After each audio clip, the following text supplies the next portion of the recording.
Sabe, irmãos, eu estava pensando na palavra profética que foi determinante para essa casa tomar a forma que já existia na eternidade, sobre um jardim, um pomar. E eu estava pensando que um jardim, além dos frutos que foi falado, e eu vejo essa característica nessa casa, sempre vi, essa é uma comunidade de muitos frutos e não vai parar. Pelo contrário, que nos próximos anos venham ainda mais frutos. Amém? Porque essa é uma casa de trabalhadores da seara do Senhor. Eu sei, eu sou testemunha do quanto os pastores principais dessa casa trabalham de fato, com muito afinco, com muita dedicação, com muito zelo. Então eu quero parabenizar o CCA, não só pelos 18 anos, mas pelos 18 anos bem vividos. Amém, Marcos e Cristiane? Bem vividos, em meio às lágrimas, às lutas, muitas delas no anonimato, entre aspas, porque o pai certamente recolheu no seu odre, como diz o Salmo 56, versículo 8. Então eu quero parabenizar pelos 18 anos bem vividos e pelos frutos que vieram e já existiram. Eu estava ali, vibrando na cadeira, vendo uma jovem que eu vi como adolescente, Carla Daniele, pregando a palavra com clareza, com tanta segurança. Meu Deus, eu vi aqui, era uma gurizinha que sempre vinha falar comigo no final do culto. Agora que ficou importante, já nem fala. Brincadeira. O que é isso se não frutos? Quantos concordam? Aleluia. Agora temos um avivalista na casa. E por isso que, eu vou brincar, por isso que tarda o pleno avivamento, porque o avivalista está dormindo. Chegou 5 da manhã, Um avivalista. Amém? Não é um avivalista, não tem como fugir disso. Mas eu vim aqui como um amigo dessa casa, e eu quero ler um texto. Eu não quero pregar, não há no meu coração pregar. Eu quero ler sobre um testemunho e sobre algumas recomendações, como que eu quero falar na qualidade de um amigo, e eu vou me colocar hoje na qualidade de um irmão mais velho, mesmo biologicamente sendo um ano mais novo que o pastor Marcos, mas espiritualmente eu quero falar como um irmão, lembrando algumas recomendações. Pode ser, irmãos? Obrigado. 5 améns e 2 mãos levantadas. Mais alguém? Porque na segunda carta de Paulo a Timóteo, no capítulo 1, que eu quero ler com os irmãos, na verdade toda a segunda carta, tirando basicamente uma instrução que Paulo dá a Timóteo no capítulo 4 sobre pregar a palavra, basicamente todo o capítulo, todo o livro, que é uma carta de despedida, é a última carta escrita por Paulo, e tem um tom muito pessoal, porque ele está se despedindo, e não só se despedindo de um líder que ele cooperou para que fosse levantado. Ele tinha uma afeição por Timóteo como um pai para com um filho. Então ele não está só se despedindo de um liderado, de um discípulo, ele está se despedindo de um filho mesmo, espiritualmente falando. E era de esperar, como Timóteo era um bispo, o bispo de Éfeso, era o pastor da igreja local em Éfeso, era de se esperar, pensando numa mentalidade evangélica brasileira, que muitas fossem as instruções técnicas de como Timóteo deveria proceder no ministério. E eu preciso que nesses dias, irmãos, deixa eu só dar um recado. Eu gostaria que você pensasse comigo as escrituras nessa manhã, amém? Eu não quero falar as suas emoções, eu quero falar ao seu espírito e ao seu entendimento, amém?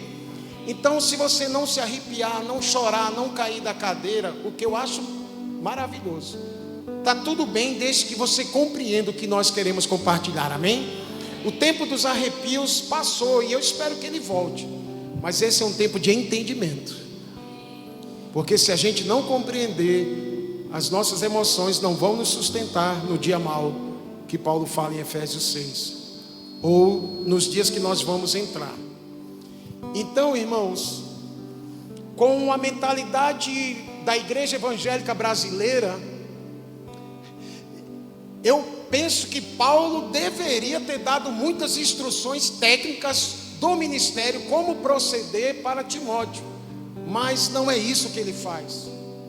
Paulo, na verdade, em toda a sua segunda carta, basicamente ele lembra a Timóteo como ele viveu, como foi sua conduta, e ele dá instruções pessoais de como Timóteo deveria proceder.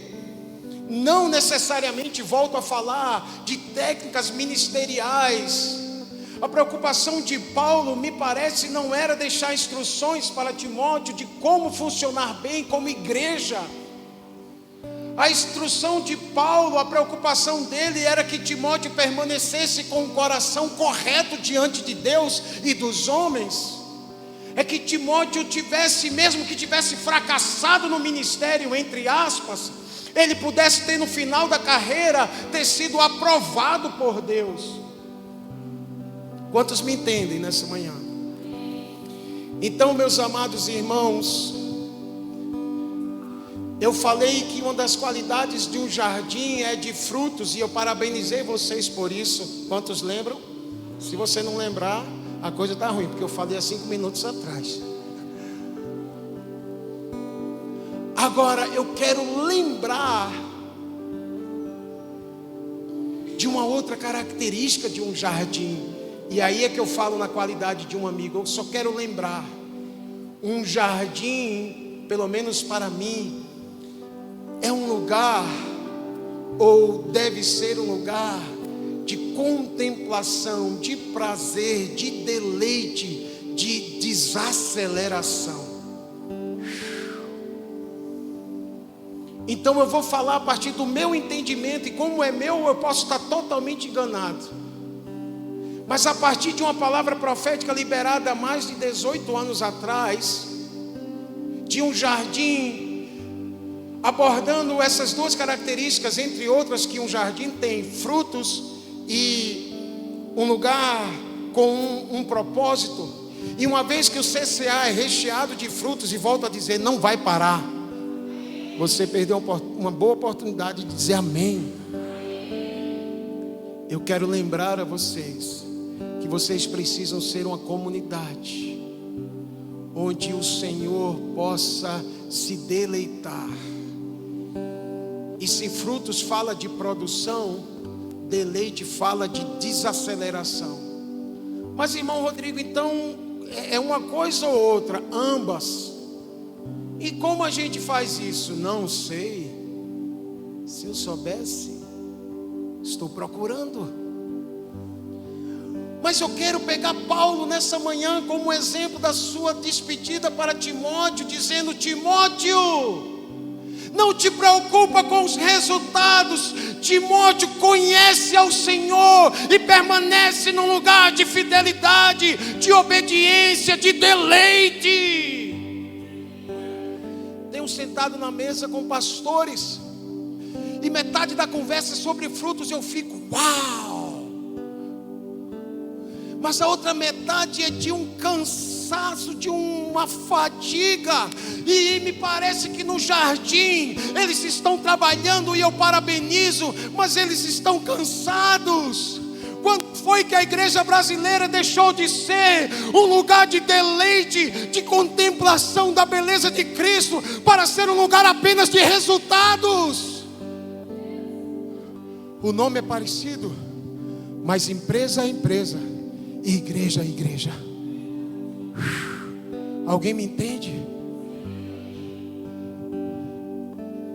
Cara, precisamos ser uma casa. Quando eu digo precisamos, individualmente, biologicamente, ministerialmente, nos lares, um lugar onde a gente possa, sei lá, cara, tirar o calçado, ficar à vontade, respirar o perfume de Cristo, tomar um café com Ele, porque o mundo já nos suga.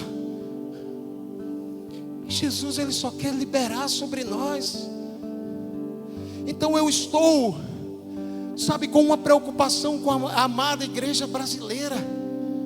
Nos frutos, uau, nunca estivemos tão bem no Brasil. Mas porque talvez nunca tivemos uma geração de líderes tão cansados. Quem foi que disse que o nosso chamado é para dar resultados? Isso é consequência de corações que amam a Ele. Eu não estou no ministério para ver se eu ganho ponto com Ele, se eu o agrado. Eu estou no ministério porque o amor dele me cativou e eu não quero mais viver para agora de ninguém a não ser dele. Então eu quero te convidar a ler comigo só o primeiro capítulo, e eu quero basicamente ler, mas aqui eu divido esse capítulo em duas partes: o testemunho de Paulo e as recomendações dele a Timóteo. Paulo, apóstolo de Cristo Jesus, pela vontade dos homens, conforme a promessa devida da vida em Cristo Jesus. Não é isso que diz o texto? Não. Paulo, apóstolo de Cristo Jesus, por vontade própria, não é isso? Pela vontade de quem? Irmãos, um ministério, um verdadeiro ministério, ele não existe segundo a vontade dos homens, pelo menos espiritualmente falando. Ele só existe, passa a existir por causa de um chamado de Deus. CCA, pastor Marcos lembrou isso nessa manhã. Não foi uma boa ideia deles porque estavam frustrados. Ah, chegou, né?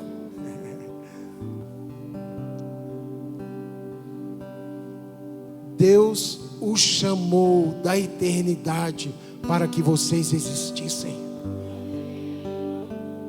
Antes que alguém questionasse o ministério apostólico de Paulo, e entenda apostólico como um enviado, um emissário, não tem a ver com um título, mas como alguém totalmente envolvido com uma vocação, com um envio, com um serviço.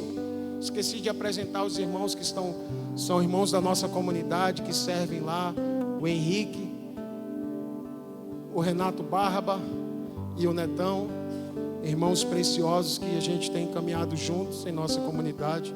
Quero louvar o Senhor por eles. Mas o que me chama a atenção nesse início, irmãos, é a convicção de Paulo. Olha, mesmo que vocês questionem, ou que alguém questione, porque essa carta naturalmente seria lida na igreja de Éfeso, ainda que era pessoal, a Timóteo.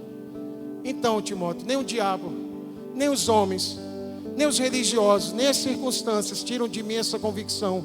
O meu chamado foi e é segundo a vontade de Deus. CCA, me permitam ser repetitivos. Quando o pastor Marcos dizia assim: eu falo isso e vou falar ainda até os 120 anos. Eu lembrava de Paulo escrevendo aos Filipenses, no capítulo 3, versículo 1, dizendo: olha, Filipenses, eu não tenho desgosto nenhum de escrever as mesmas coisas, e para vocês é segurança. E eu lembrava de Abacuque, ouvindo da parte do Senhor, dizendo: Abacuque, então, a visão, ela não pode ficar escondida, torna ela clara, para que até o distraído que passar correndo possa ver claramente. É muito importante o que foi feito aqui. É Paulo dizendo a Timóteo: Timóteo, você precisa guerrear, e essa guerra você tem que fazer firmado nas profecias que você já recebeu. Quando o pastor Marcos lembra a história de vocês, isso é poderoso demais. Mas vamos lá. Então, convicção. Diga, por favor, convicção.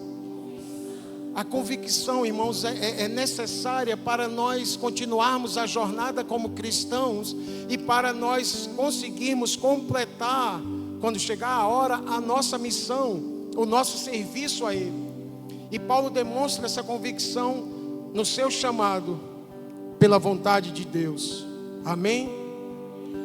Vamos continuar lendo. No versículo 2, só uma observação, e eu já mencionei isso no início.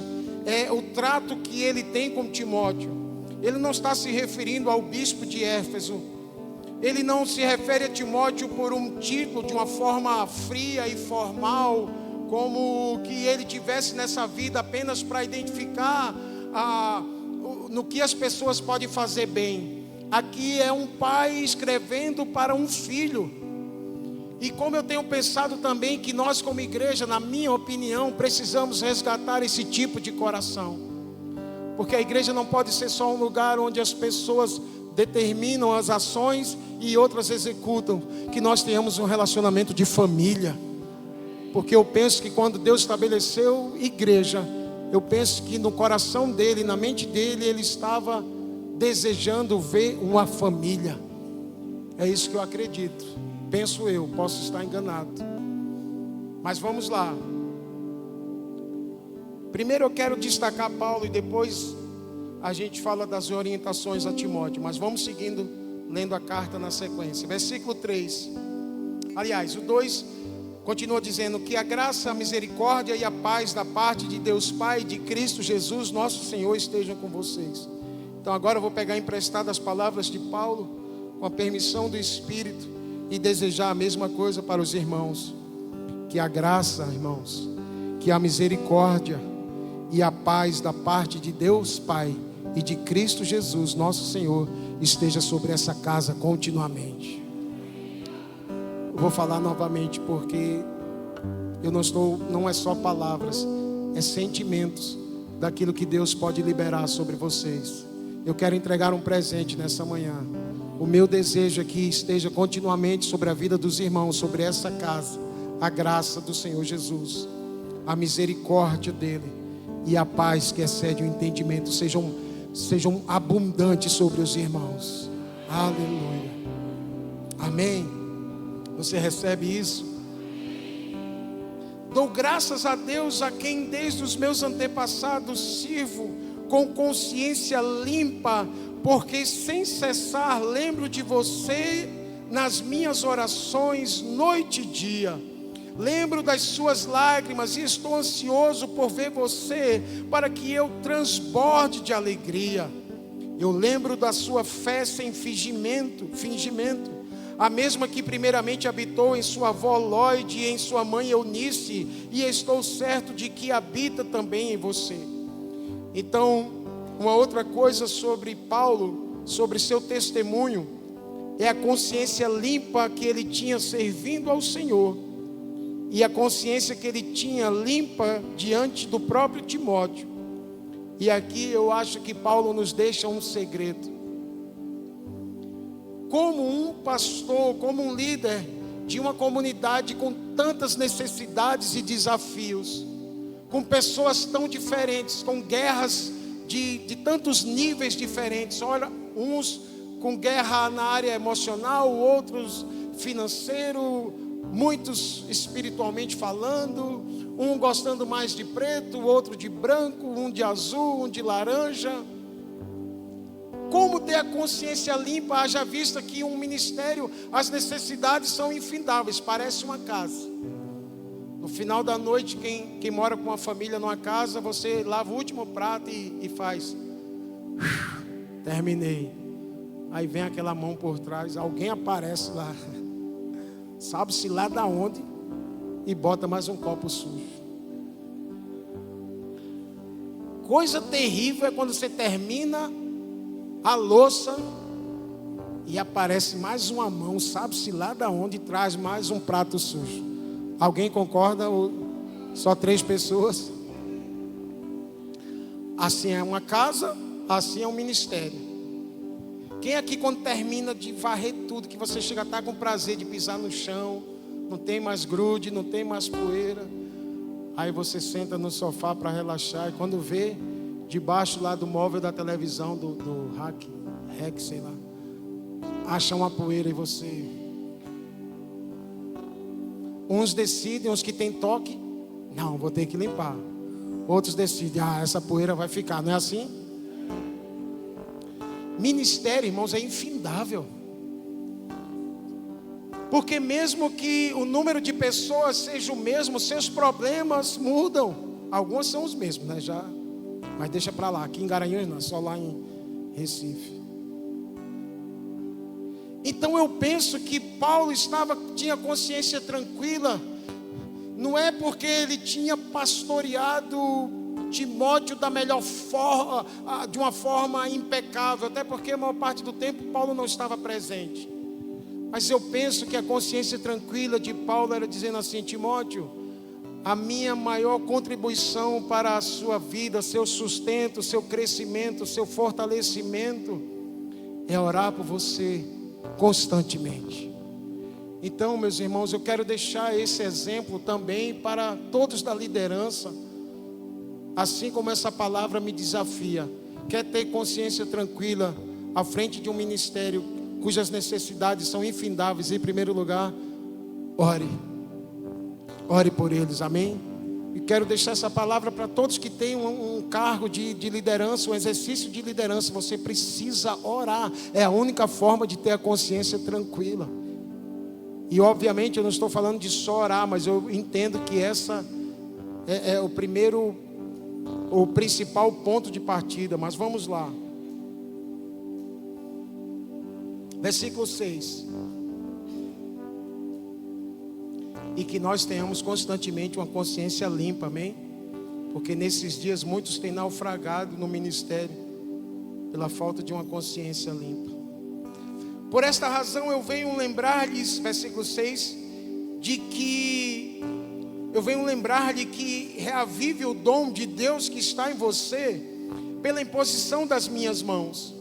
Porque Deus não nos deu espírito de covardia, mas de poder, de amor e de moderação, amém, irmãos? Já eu menciono sobre isso quando eu estiver falando de Timóteo. Ainda estamos em Paulo. Portanto, não se envergonhem do testemunho de nosso Senhor, nem do seu prisioneiro que sou eu. Pelo contrário, participe comigo dos sofrimentos a favor do Evangelho, segundo o poder de Deus. Aqui é um convite para repartir as cargas. Que nos salvou e nos chamou com santa vocação, não segundo as nossas obras, mas conforme a sua própria determinação e graça que nos foi dada em Cristo Jesus antes dos tempos eternos, e manifestada agora pelo aparecimento de nosso Salvador, Cristo Jesus. Ele não só destruiu a morte, como trouxe à luz a vida e a imortalidade mediante o Evangelho. Uau! Preciso ler novamente esse final do 10. Ele não só destruiu a morte, como trouxe à luz a vida e a imortalidade mediante o Evangelho. Aleluia. Para este Evangelho eu fui designado pregador, apóstolo e mestre. Então, irmãos, mais uma vez Paulo vai aqui destacar a convicção que ele tinha para o que ele foi chamado da parte do Senhor. Aí ele continua no 12. E por isso estou sofrendo estas coisas. E antes que Timóteo perguntasse: mas Paulo, se você está sofrendo tantas coisas, será que vale a pena? Aí ele explica, antes que Timóteo levantasse uma possível interrogação: eu não me envergonho, mesmo sofrendo estas coisas, mas eu não me envergonho, porque eu sei em quem tenho crido. E estou certo de que Ele é poderoso para guardar aquilo que me foi confiado até aquele dia. Aleluia. Mais uma vez, Paulo demonstra convicção, irmãos. No início da carta, na sua apresentação, a convicção de que seu chamado apostólico era da parte de Deus e não de homens, muito menos de si mesmo. Agora ele demonstra a convicção de uma forma mais específica acerca dos dons que operavam nele, mas não só isso. Ele demonstra uma convicção de que na vida cristã ele tinha como que acumulado um depósito.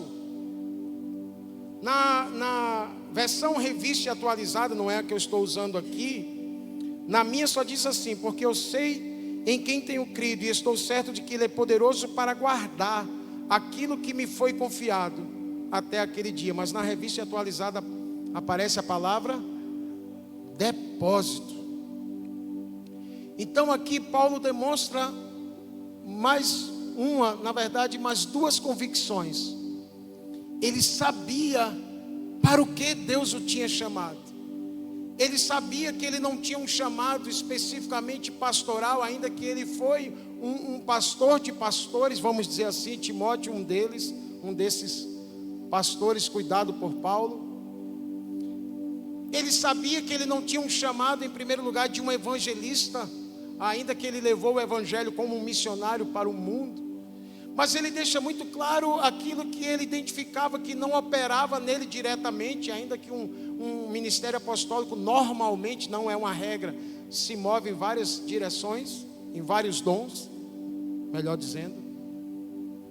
Mas ele estava dizendo aqui: Timóteo, eu sei que o Senhor me chamou como um pregador, um mensageiro da palavra, como um apóstolo, um emissário, um enviado, que não se limita apenas a uma localidade, e também como um professor das escrituras, um mestre. Mas o que ele fala a seguir, gente, realmente eu acho, ele diz: Timóteo, eu tenho outra convicção. Tudo aquilo que o Senhor me confiou, tudo aquilo que ao longo da jornada Ele foi depositando, fazendo na minha vida, me ensinando pacientemente, tudo aquilo que ao longo dos anos, até mesmo dos momentos difíceis que eu passei, que se tornou um aprendizado, eu fiz disso um depósito. E Timóteo, eu poderia ter guardado, e ele vai até ensinar isso a Timóteo, mas no meu caso, eu confiei a ele, eu devolvi a ele todo bom depósito. Tudo que ao longo da minha jornada ele fez, ele falou, ele me concedeu, todo ensinamento, toda graça, todo dom, todo consolo em meio às lutas e tristezas da jornada da vida ministerial. Eu tornei isso uma riqueza, irmãos, porque a palavra depósito no original, no grego, tem a ver com algo de grande valor. O que é que eu entendo com isso? De forma bem simples, Timóteo, até mesmo os momentos difíceis que eu passei, eu tornei isso precioso. Eu entendi que eu estava acumulando riquezas que não poderiam ser desperdiçadas, e para que não fosse roubado pelas pressões do tempo, da luta, das tentações, pelas guerras com o diabo, eu fiz desse depósito um tesouro, e esse tesouro eu confiei nas mãos do Senhor, eu devolvi a Ele. Isso é muito profundo, gente. Alguém concorda? Então, mais um testemunho que Paulo nos deixa das convicções que nós devemos ter de quem nos chamou. E eu quero repetir: CCA, vocês existem porque Deus quis que vocês existissem. Deus chamou esse jardim à existência. Segunda convicção, baseado naquilo que Paulo deixou sobre sua própria experiência, nós podemos e devemos ter uma consciência limpa, que passa por cumprirmos a nossa responsabilidade, orando uns pelos outros, mas orando mesmo. Terceira, os dons que Ele depositou, você precisa descobrir isso, orar isso. E a quarta convicção, pegue tudo que o Senhor já depositou na sua vida, cada bênção derramada, cada palavra, cada instrução, cada aprendizado, cele isso como um tesouro bem guardado. E se você quiser seguir o exemplo de Paulo, entregue isso a Ele, como que dizendo: Senhor, sempre que você quiser abrir esse depósito para abençoar alguém, é seu. Uau! Alguém me entende? E por fim, no que diz respeito a Paulo, aqui não é uma convicção, mas é algo que no exercício da caminhada, principalmente ministerial, a gente precisa ser lembrado, que muitas vezes Fígelo e Hermógenes vão aparecer. Acompanhe comigo, por favor, versículo 15.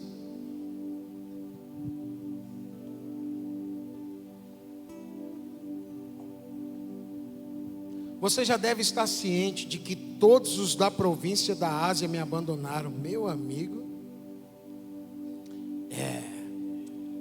quando Paulo era o avivalista de Éfeso, de Antioquia, quem não queria estar junto?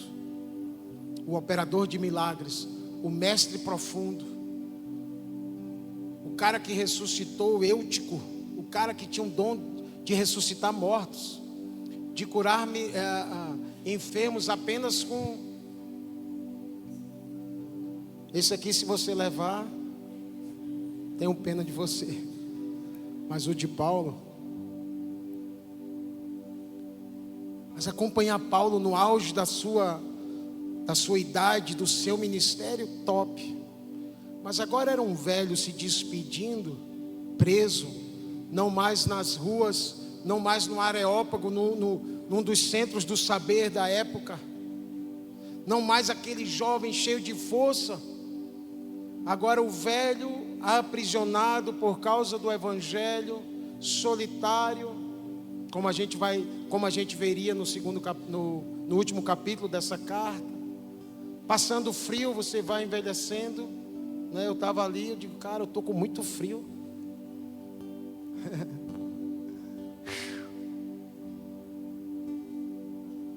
E agora, me parece que Paulo já não era tão atraente de estar junto, até porque estar com Paulo poderia correr o risco de uma prisão também. E ele diz assim: todos os da Ásia me abandonaram. Você deve saber disso, né, Timóteo? Entre eles estão Fígelo e Hermógenes. O que eu entendo é que quando Paulo dá dois nomes a uma possível multidão que tinha abandonado, ele estava dizendo: então, Timóteo, cara, até Fígelo e Hermógenes, até aqueles dois que a gente construiu um relacionamento, que choramos juntos na caminhada, no início do ministério, que suportaram algumas coisas, Timóteo, não é que até eles me deixaram? Pastor Marcos e pastora Cris, me parece que no exercício do ministério, por alguma razão, e está tudo bem, talvez Deus deu outra direção para Fígelo e Hermógenes, isso acontece. Talvez eles não conseguiram suportar o calor crescente das provações e privações que Paulo.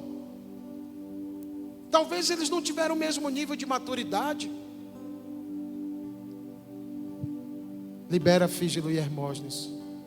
Sabe por quê? Porque para cada Fígelo e Hermógenes tem um Onesíforo.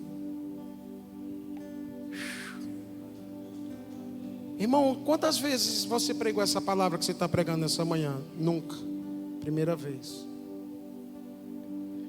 Aliás, minto, ontem para a liderança, enquanto eu estudava para compartilhar hoje com vocês, me veio de compartilhar também com a nossa liderança de nossa comunidade lá em Recife. E Paulo mostra um coração maduro, livre de toda ofensa, de toda mágoa, e ele diz que o Senhor conceda.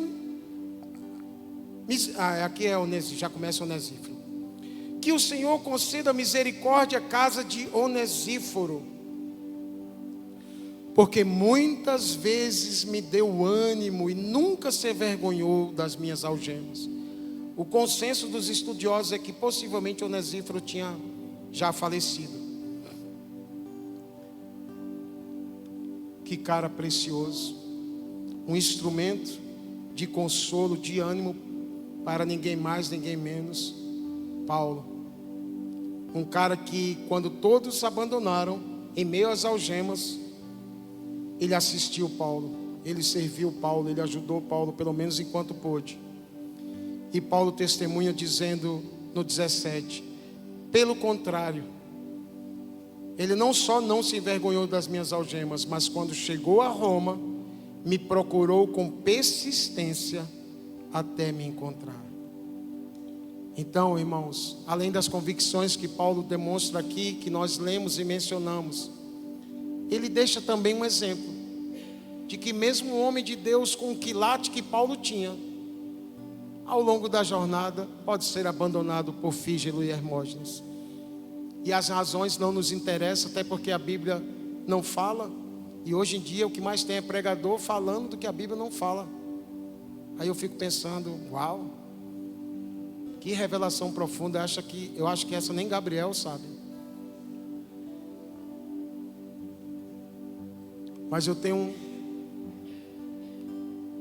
estudando Paulo, eu percebo que se Fígelo e Hermógenes tomam uma outra rota, e que Deus os abençoe, sempre vai ter um Onesíforo para nos ajudar na caminhada. Sempre vai ter aquele que vai nos achar nos momentos difíceis em Roma.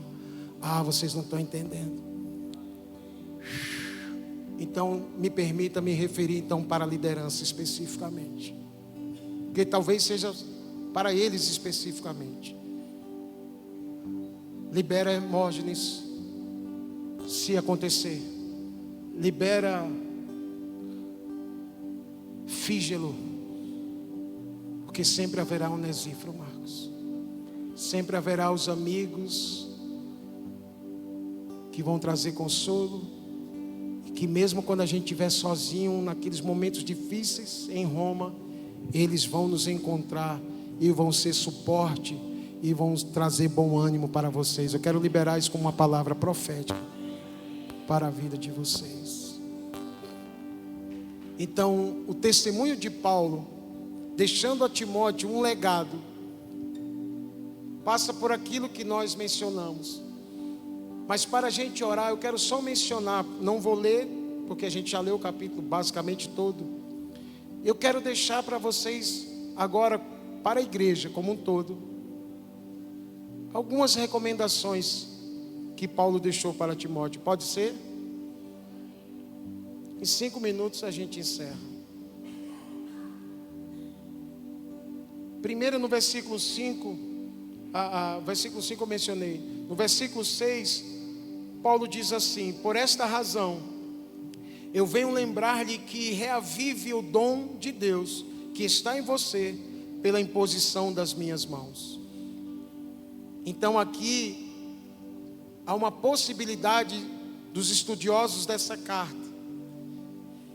Eles mencionam a possibilidade de, por causa das aflições, à frente de um ministério pastoral, em uma cidade espiritualmente falando, dificílima como Éfeso. Às vezes eu estou lá em Recife, eu digo, meu irmão, acho que eu estou em Éfeso, estou em Recife, não. Com Timóteo enfrentando um possível cansaço ou desânimo, muito comum no ministério. Se você não sabe, seja bem-vindo. Alguém que está no ministério, mesmo que não seja pastoral, mas que já exerce uma função, já enfrentou desânimo ou cansaço alguma vez? Então, é um possível quadro que Timóteo poderia estar atravessando. E aí Paulo diz assim: Timóteo, sabe os dons que você recebeu, Timóteo? Reaviva, cara. E a palavra reavivar no original tem a ver com reacender de uma chama. Então me permita falar aqui como irmão para os mais novos. Posso falar, Marcos? Todo aquele que tem um chamado de Deus tem dons aí.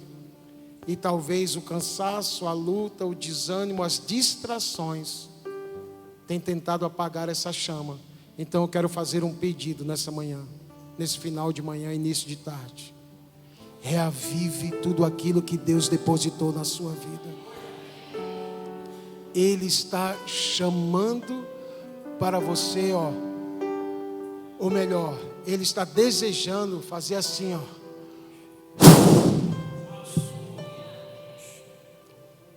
Então nessa manhã talvez a gente veio aqui, irmão, eu não entendi nada que aquele barbudo falou, se preocupe não. Viemos ajudar a soprar para que o fogo levante novamente.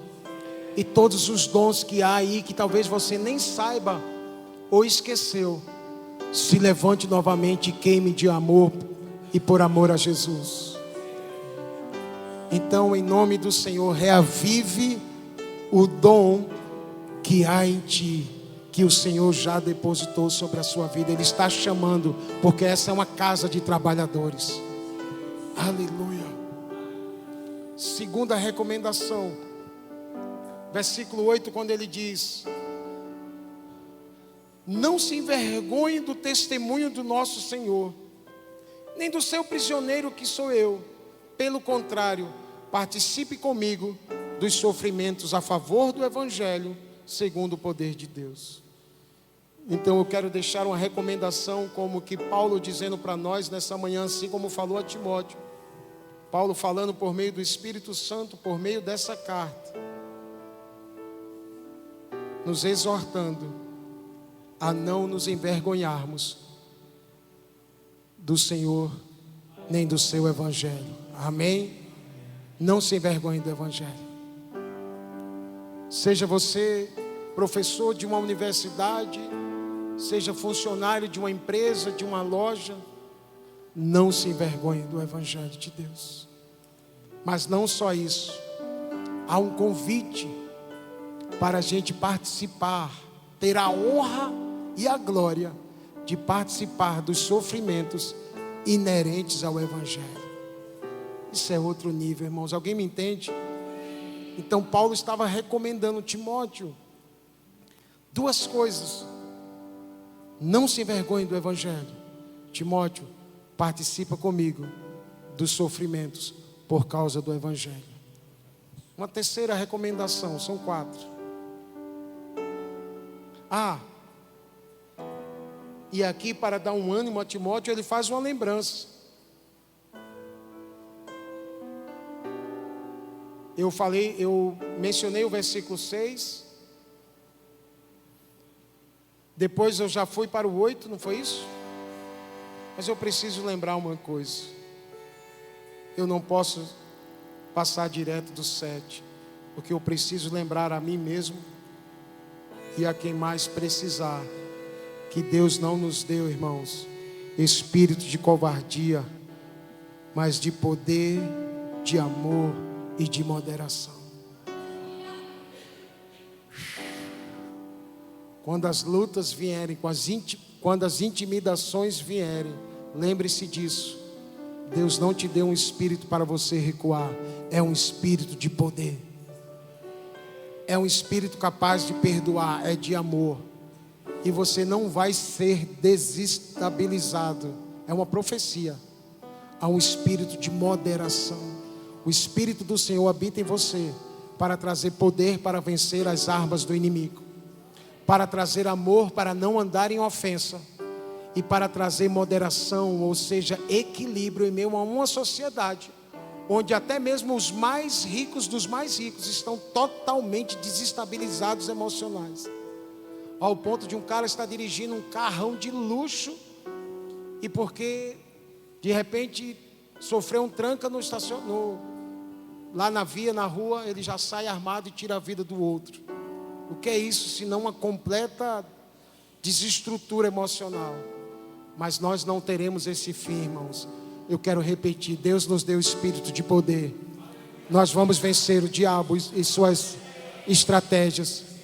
Nós não vamos andar em ofensa quando fomos ofendidos. Ele nos deu espírito de amor para perdoar. Deus nos deu espírito de moderação, de equilíbrio. Amém? Eu não podia passar direto disso aqui. Aleluia. No versículo 13.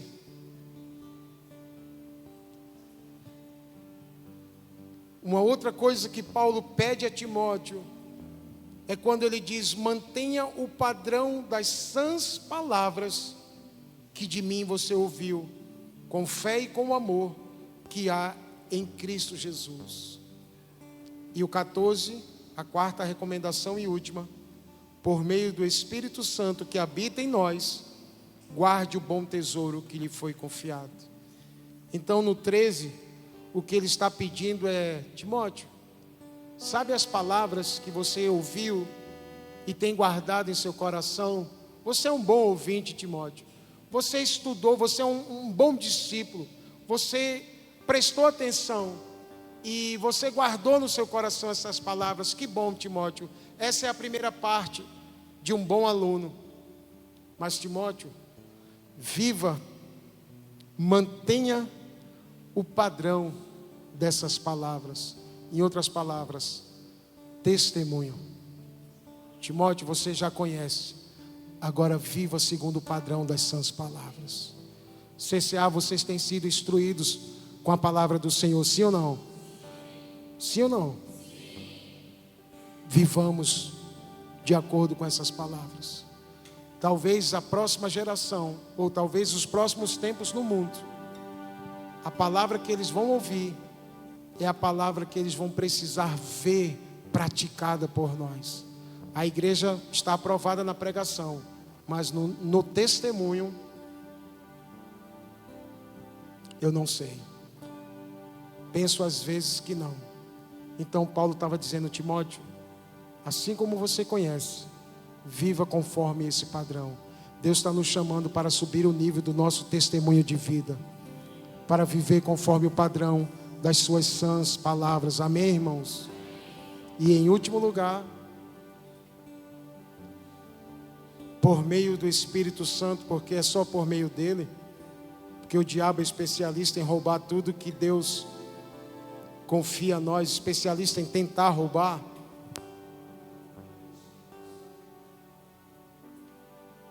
Repita, guarde a mesma palavra que apareceu no versículo 12.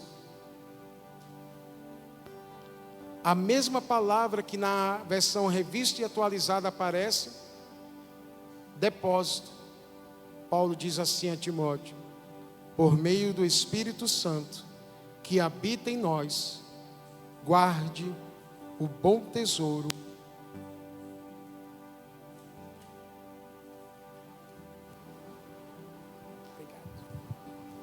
Então, irmãos, a última recomendação de Paulo a Timóteo eu quero deixar para nós nessa manhã. Paulo fez isso e ele guardou. Na verdade, ele não só guardou, ele confiou a Deus.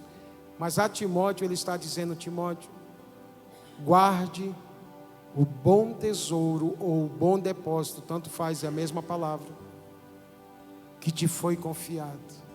Meus amados irmãos, antes de se despedir dessa casa nessa manhã, ainda vamos estar nas outras reuniões. Posso deixar um pedido de amigo para uma casa que amamos demais. Ao longo dos anos, ao longo das lutas, ao longo dos questionamentos, ao longo das provações e das tentações, não desperdicem tudo aquilo que o Senhor depositou. Faça do seu homem interior, do seu espírito, um bom depósito, porque na verdade é. Amém? Guarde aquilo que Ele já te falou, registre, guarde as lembranças, as boas lembranças das tantas vezes que Deus te tocou. Guarde, acima de tudo, a lembrança do grande dia que Ele salvou a sua vida. Alguém aqui foi salvo por Cristo Jesus? Nunca esqueça disso, porque dias virão pela frente, onde o diabo tentará, e ele já tem feito isso, nos provar. Irmãos, há homens de Deus na nação que estão começando a questionar princípios, valores claros, eternos da palavra de Deus. O que é isso? Eu não os culpo. O que é isso senão o tempo que nós estamos vivendo? O que é isso senão uma guerra de altíssimo nível? E como nós vamos permanecer, haja vista que muitos têm sucumbido? Eu acredito que passa por guardar o bom depósito bem guardado, tudo aquilo que Ele já fez em nossas vidas, tudo aquilo que Ele já depositou em nossas vidas. Você tem o Espírito Santo habitando em você? Claro que tem. Não troque o Espírito Santo por nenhuma noite de prazer que possa te custar tudo. Curve a sua face, por favor.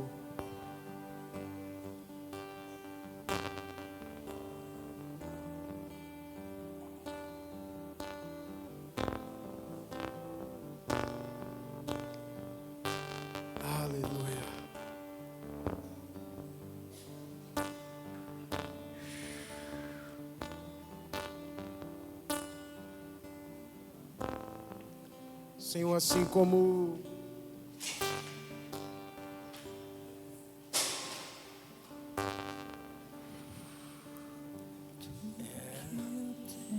os avivalistas causam barulho quando chegam, né?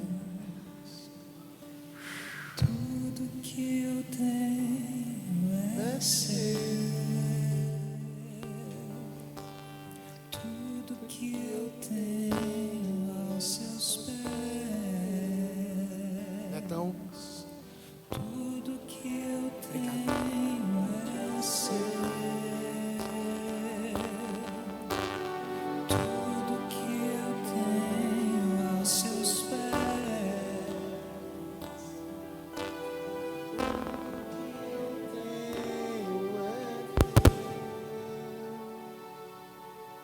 curva a sua face. Esqueça os bonecos de barro.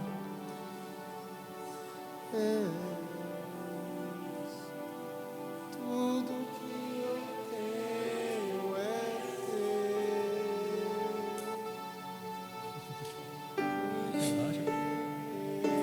Aos seus pés. Tudo que eu tenho é teu. Eu sinto um chamado nessa manhã de a gente orar. Obrigado, Tiago. Pode trazer aqui. Muito obrigado. Eu sinto que essa é uma manhã para a gente orar, porque a gente, Henrique começou cantando uma música sobre nos consagrarmos a Ele. E eu penso que esse é um bom presente de gratidão que podemos dar a Jesus. E acredito que a liderança dessa casa, tudo o que mais deseja ver é discípulos consagrando, devotando, rendendo sua vida ao Senhor. Então, se você quiser nessa manhã sair do seu lugar e vir e derramar seu coração a Ele, a gente não vai impor as mãos. Há um tempo determinado para cada coisa, mas há momentos que Ele tem mais a ver conosco e com o Senhor do que com os intermediários. Eu não gosto de impor as mãos quando eu sinto que o momento não cabe, porque é mais pessoal. Então, se você quiser vir na frente, mais uma vez devotando a sua vida, consagrando seu coração ao Senhor, você pode fazer isso caso você deseje, tá? Não se sinta constrangido.